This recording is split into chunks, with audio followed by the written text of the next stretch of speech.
102 аппликейшны тухайд гэх юм бол замын төлөв дүрм зөрчсөн зөрчлийн мэдээллийг зургийн хэлбэрээр авч хариулт тооцож байгаа.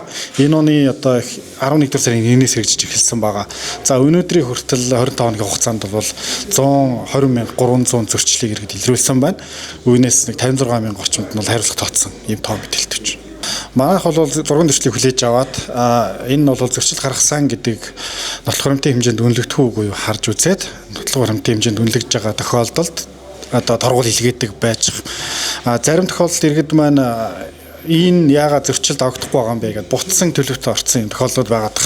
За зарим нь бол шаардлага хангахгүй зүйлүүд байгаа. Тэр хэрэгслийн марк тодорхойгүй, улсын дугаар тодорхойгүй, ямар дүрмийн залт зөрсөн тодорхойгүй.